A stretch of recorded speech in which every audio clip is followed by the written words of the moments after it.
Mas eles conquistaram merenda. Lá em São Bernardo tem uma escola técnica, no ABC tem escolas técnicas, e a galera recebeu merenda, e lá não teve ocupação. Aí a galera publicou foto, e aí? Coisa de vagabundo? Agora você está comendo, cara. Entendeu? Agora você está comendo, porque tinha gente que chegava às 7 horas da manhã e tinha que sair à noite do integral, e não tinha um prato de comida decente para comer. Era bolacha de água e sal. Muitas vezes nem isso. E o grande problema, outro problema das ocupações, foi que na periferia, as ocupações, tanto de escolas como da escola técnica, teve um cerceamento da polícia militar e também do crime organizado. Alguém depois me dá uma carona, tá? Que é o metrô. Do crime organizado. Por quê? Teve uma escola na Heliópolis que o PCC foi lá, mano. O que vocês estão fazendo aqui? Você vai trazer polícia para cá? Mas, na verdade, quem tinha articulado isso foi um líder comunitário do bairro, que é cabo do governador. Então, a estratégia, depois da primeira derrota que eles sofreram, foi terceirizar a desocupação. Tem um artigo do Mauro Donato, que participou da cobertura com a gente, que é do Diário do Centro do Mundo, que fala o governo está terceirizando a desocupação de escolas. E aí entrou, em São Paulo, o crime organizado, os pit boys aí, a família brasileira. Entrou no Rio de Janeiro o Desocupa e no Paraná o movimento Desocupa. BL, essas paradas. Então eles começaram a terceirizar, chamar grupos e milícias, inclusive muitos dá para perceber que é policial vestido de cidadão, entendeu? No Rio teve um menino que levou uma facada. A galera entrou lá e foi parar no hospital. E teve outro que teve traumatismo craniano. No Rio teve uma menina que saiu. Desculpa a notícia triste, gente, mas a gente está num momento triste, a gente não está num momento de festa. Vamos parar de fazer festa em momento triste, a gente tem que respeitar os momentos de luto, porque é através do luto que a gente chega às reflexões essenciais da nossa vida. E nós não estamos vivendo um momento de luto. Estamos enterrando nossas liberdades. Estamos enterrando todos os direitos que foram arduamente conquistados. E não estamos vivendo a bosta de um luto. A menina saiu da ocupação e foi encontrada morta. Caso de estupro. Violência carbonizada. Não se sabe. Foi por causa da ocupação, mas ela saiu de um evento da ocupação, ela estava participando, saiu, foi para o ponto de ônibus, não sei, sumiu. Depois de 2, 3 dias, acharam ela. No mesmo dia que encontraram ela, foi o dia que, do caso daquela menina lá dos 13, né? 13 estupradores lá, da menina do... 33, nossa, No mesmo dia que encontraram ela, foi o caso dos 33. O dia que encontraram o corpo dela foi o dia, né? Pensa, aí a mídia ficou toda voltada por causa do 33. Mas que obviamente foi um puta caso, mas pensa, né? A quantidade de outros casos que estavam acontecendo simultaneamente e estão acontecendo agora simultaneamente, entendeu? Então, volto a falar, né? A gente tem que fazer uma luta estratégica pela educação, né? Não tem como vencer machismo, violência sexual, nada, né? Ignorância, os caras que não leem. Eu percebo isso, eu faço umas atividades poéticas, artísticas, depois vocês procurem aí, eu estou retomando agora o projeto, estou falando, fita poética. Eu escrevo uma mensagem, coloco lá, hashtag fita poética. Antigamente eu fazia isso e não colocava nada, mas hoje em dia tem essa coisa virtual, eu coloco o hashtag fita poética. Aí de vez em quando eu encontro as pessoas que acharam, né? Antigamente eu fazia isso, eu colocava uma fitinha poética lá no trem, antigamente, 4 anos atrás. 4 anos, 5 anos atrás. Hoje em dia eu estou fazendo isso agora, estou retomando esse projeto de uma forma mais estruturada, desenvolvimento de uma linguagem mesmo artística, urbana. Eu colo e observo, porque eu fazia isso, eu colava em vários lugares e ficava observando. As pessoas nem olham, nem conseguem ver que tem uma fita com uma poesia colada na frente delas, elas estão aqui, ó, no celular. Mano. Não vê a janela. Mas, em relação às universidades, a pergunta da Denise, desafio da produção, também, durante esse período de golpe, teve um grupo de atores que foi preso em Santos, recentemente, né? No ano passado, por causa de uma peça que sarcasticamente denunciava a repressão. Entre outras atividades e ações artísticas que estão rolando, mas não é só a parte de audiovisual, a cultura e a arte toda é um alvo, né? Tanto que o Ministério da Cultura imediatamente fechou. Lá em São Bernardo, o PSDB também assumiu, a Secretaria de Cultura foi fechada. E a gente teve que resistir para o Centro de Audiovisual ficar, para o Centro de Artes Cênicas ficar, para o Centro de Circo ficar. Então, é perigoso, né? A cultura, a leitura. Daqui a pouco as pessoas ler vai ser crime. Daqui a pouco ler vai ser crime, ler vai ser subversivo.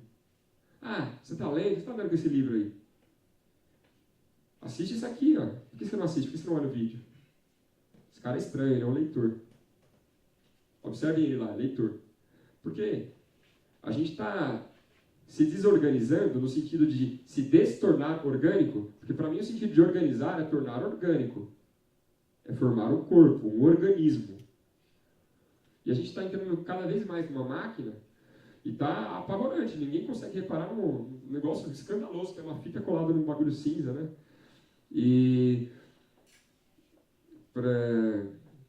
Enfim, basicamente é isso, assim. O que pode mudar? Qual que é a minha perspectiva? A minha perspectiva é que a gente tem... eu achava que a gente tinha que fazer uma resistência cultural, artística, educacional, operária, juntas, coletiva, no Brasil, que é um país que, sob debaixo de muito sangue, né, se tornou um país só, mas que a gente tem uma identidade enquanto brasileiro, sim, eu acredito nisso. E a gente não está fazendo esse movimento unificado, não existe, as pessoas em suas individualidades não tomam iniciativa para resistir a uma injustiça. Muitas pessoas veem uma ação de violência na rua e não fazem nada. O máximo que podem fazer é ligar o celular para gravar. Entendeu? A gente é testemunha viva das injustiças na nossa frente e não reage contra elas. Eu acho isso um tremendo absurdo. Então a gente está numa cultura de apatia total, apesar dessa parcela de resistência que não fede nem cheira, porque o ciclo vicioso de fazer ativismo pelas mesmas bases, pelo jogo político de sempre, né? De eleição, foi o que fez a gente voltar para esse golpe que a gente está vendo hoje. E a galera não entende que existe uma atualização, um F5 para ser feito nas formas de fazer movimento social. É isso. Esse movimento de ocupações, ele fez parte dessa nova era de mobilizações que surgiu no século XXI. Que formas de mobilização que surgiram no século XXI? Formas horizontais, não hierarquizadas, cibernéticas, de violência, de reação não violenta também, de resistência, greves, ocupações, manifestações não violentas, e também uma outra parte radicalizada, que seria essa parte de ação direta destruidora do capital direto, que seria o Black Bloc. Tem várias vertentes políticas surgindo, novas, e a gente tem que se assimilar a elas, não para simplesmente criminalizar, julgar, mas a gente tem que assimilar tudo e criar uma mobilização. E nosso prazo está acabando, eu acho. O nosso prazo está acabando, porque o tempo de fala acaba no Brasil, entendeu? Vai chegar uma hora que todas as palavras vão ser...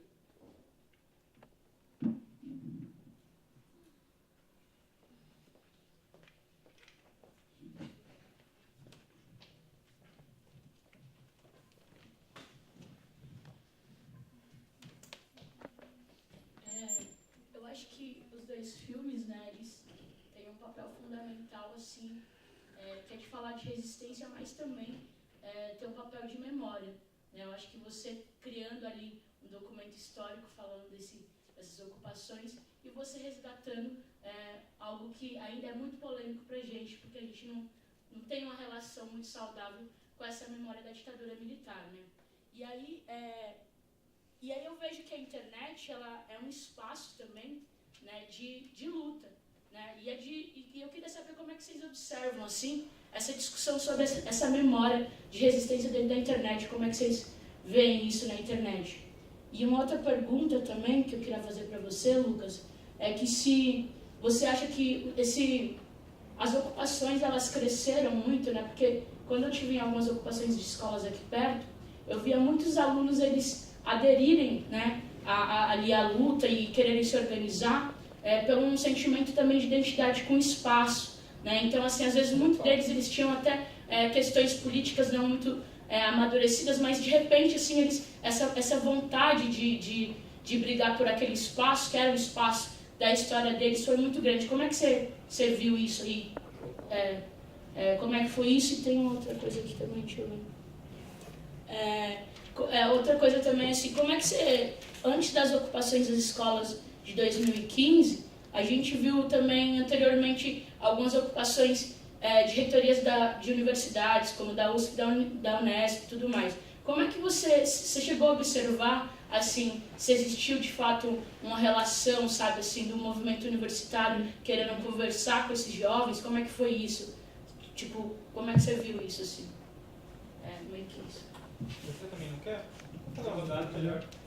Oi, meu nome é Henrique. Eu queria que vocês comentassem um pouco, dentro dessa situação onde foi interessante falar, das perseguições, e quando a gente está falando de documentação, né, e de internet, onde tudo vai e fica, a gente também está falando com imagem de muitas pessoas que são menores de idade.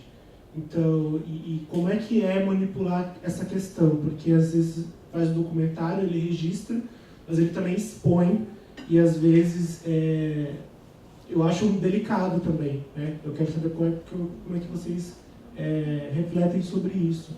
Porque às vezes eu penso, né, o mesmo material que serve para expor uma situação que está acontecendo lá dentro, serve às vezes para outras pessoas verem, né, e marcar a cara das pessoas, né? Não sei, isso passa pela minha cabeça também. Então eu queria que você comentasse um pouco acerca disso. Deixa eu... Você pode passar para mim? Só para fazer um pequeno comentário na tua pergunta, que é muito boa para a gente pensar que os comunards, os pessoal da Comuna de Paris, eles se deixaram alegremente, na alegria da vitória, se fotografar, tal. O que aconteceu quando acabou a Comuna de Paris? A polícia pegou essa fotografia e fuzilou todos.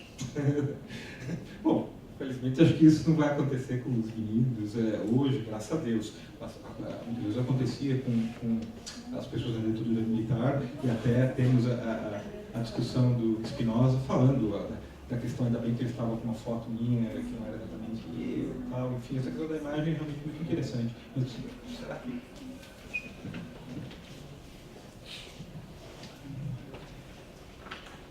A minha pergunta é para o Lucas, para ele falar um pouco mais. Ele comentou das oficinas que ele foi dar nas escolas.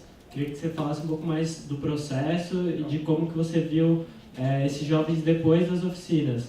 Porque a gente tem algumas pessoas aqui na turma e que estudam comunicação que acabaram indo para esse lado por conta de oficinas e contatos que eles tiveram quando estavam no ensino médio. E aí eu acho que, para você falar, se você vê isso também, se você acha que essas oficinas que você deu refletiu num fomento de formação audiovisual para eles.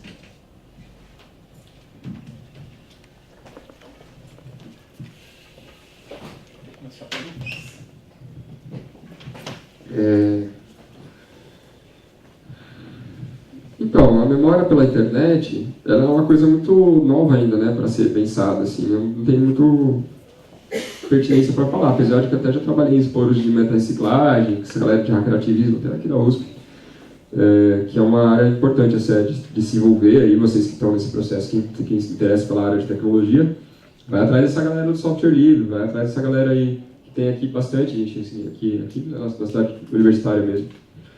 Mas é muito perigoso pela questão biológica, né? A gente está externalizando a memória, né?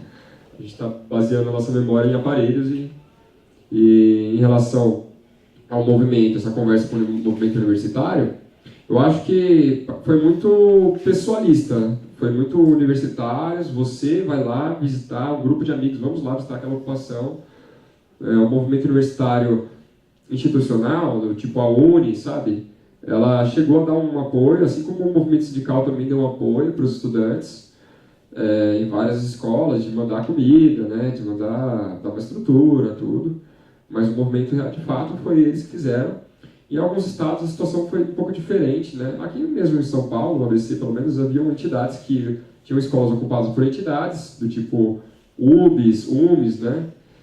Secundaristas, e outras que eram autônomas, e outras que começavam ocupadas por entidades, e as entidades estavam lá fazendo o papel delas de luta pela educação, com total respeito, viu?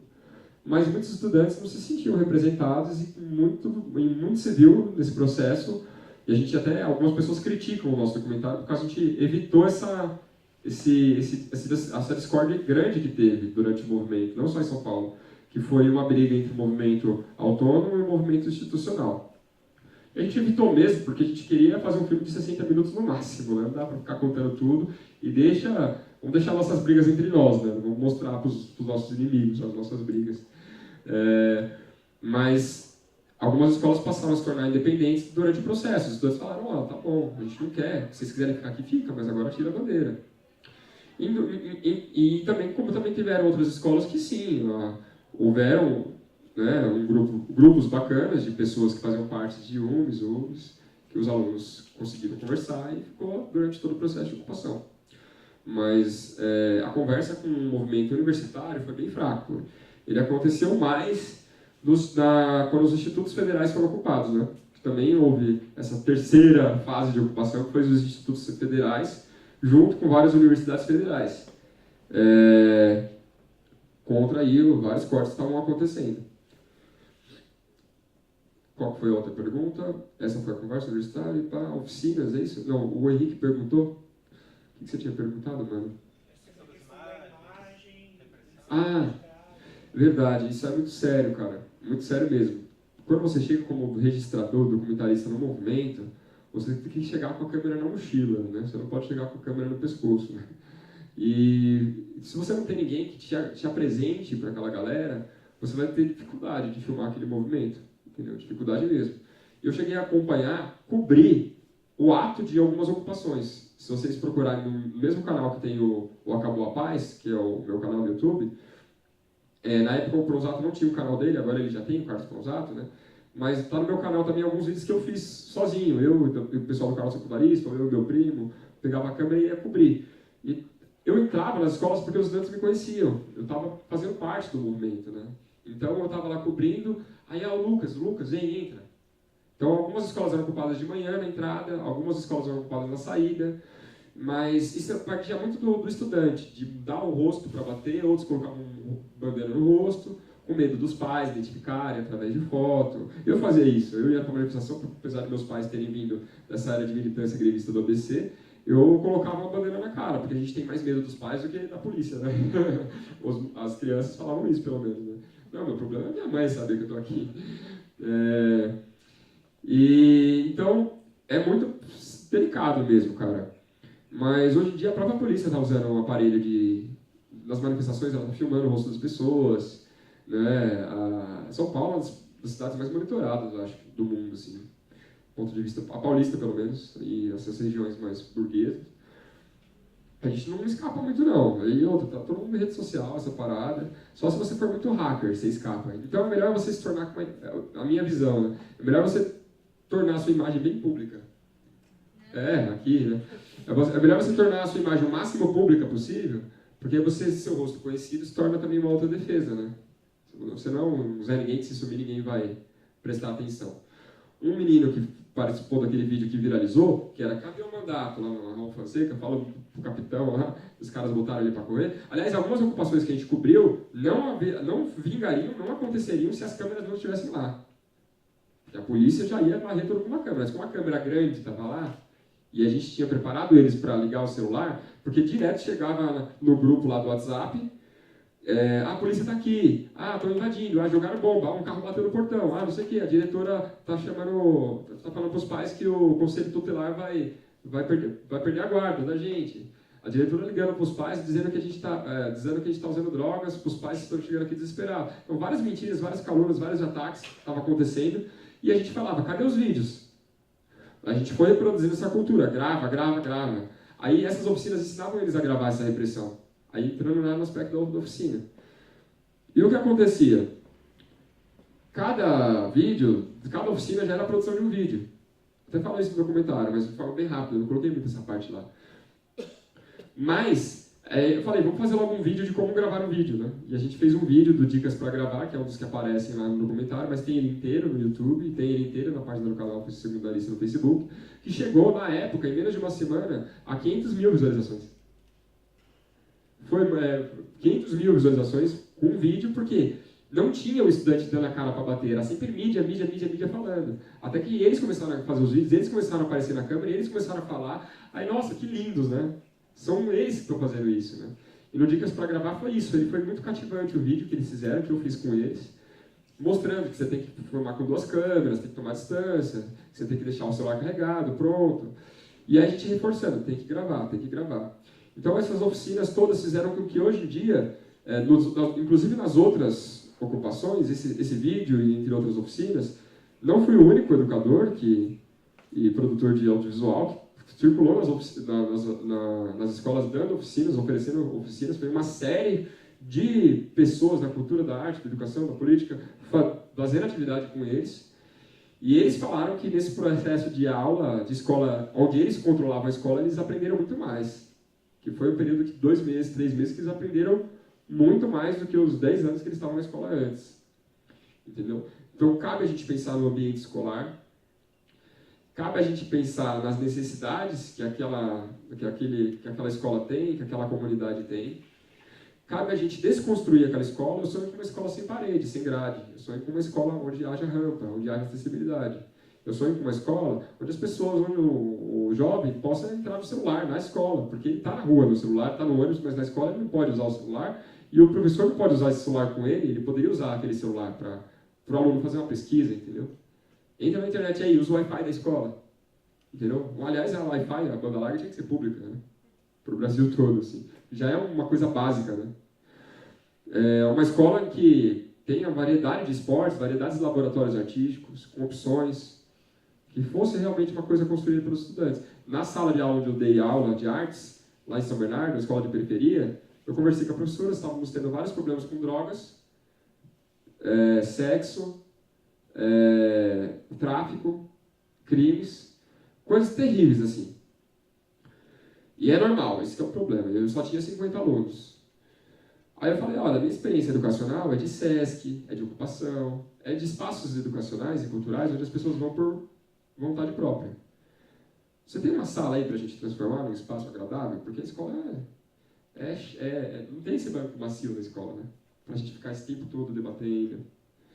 Não tem café, não tem chá, não tem nada na escola. E a gente quer que os caras aprendam, que fiquem ali, que queiram ir para a escola, entendeu? Porque a gente quer evitar a evasão. Então, ela tendo muita evasão.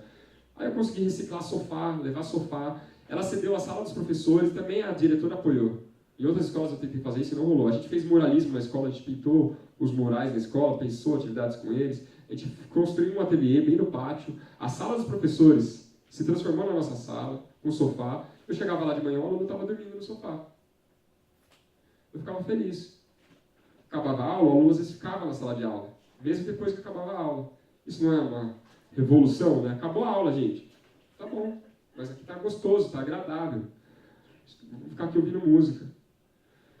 E será que a gente não tem que pensar no ambiente didático, pedagógico também, aquela parte de assimilar, de descansar, de afeto, de descanso, até de dormir, entendeu?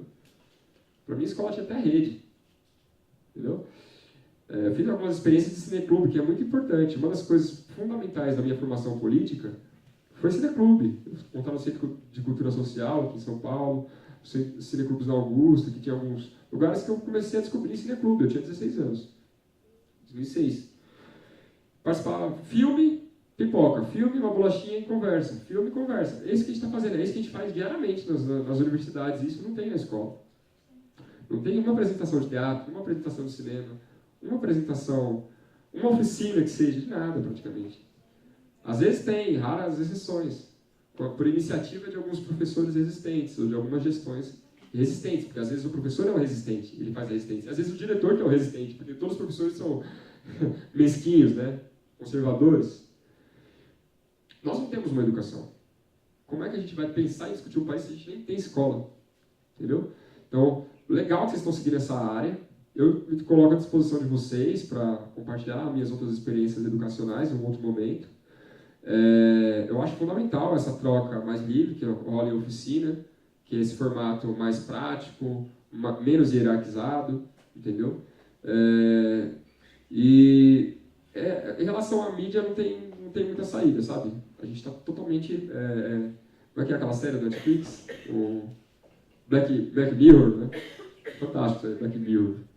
É muito bom, é isso, a gente está sob controle total. Não adianta mais, a gente tem que dar a cara para bater mesmo. Minha estratégia é essa, junta um grupo de 5 pessoas e pensa em alguma coisa para fazer. Porque se todo mundo fizesse isso, juntasse uma guerrilha, uma célula, porque guerrilha é muito forte. Os estudantes gostam quando eu falo guerrilha. Junta uma célula aí de 5 pessoas, se reúne uma vez por semana. Né? Você tem a disciplina de ir pro bar, você tem a disciplina de dar um like no Tinder, você tem a disciplina de ver uma série, mas você não tem uma disciplina de juntar um grupo com seus amigos. Eu não tenho, a gente não tem. Eu estou tentando, na verdade, faz tempo. Eu não acho o meu grupo. Mas a gente não tem a disciplina de reunir com 4 pessoas que sejam de afinidade para discutir um projeto de revolução, um projeto de intervenção nesse caos que a gente está vivendo. E se todo mundo fizesse isso, se em dia de greve geral cada um parasse a sua rua, imagina que não ia ser esse país.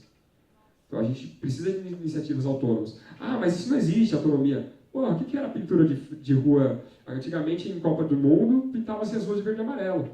Quem que era a Central Única de Organização de Pinturas de Rua? Quem que era o grande líder dos fulecos lá de Copa? Não existia. Quem se auto-organiza para pintar uma rua de verde e amarelo, colocar a bandeirinha na festa junina e fazer uma fogueira comunitária e fazer um churrasco na quebrada, é o povo. E a gente vai dizer que não tem autonomia, a nossa herança é autônoma, é indígena. Que foi atropelada, né? Copa do Mundo que vem na Rússia. Né? Então, vergonha não é perder de 7-1, né? Vergonha é não ter educação, não ter autonomia, o aluno não ter autonomia de pegar um ônibus, sair, pegar o metrô, ir no teatro, não nem saber o que é, às vezes passar na frente, nunca entrar.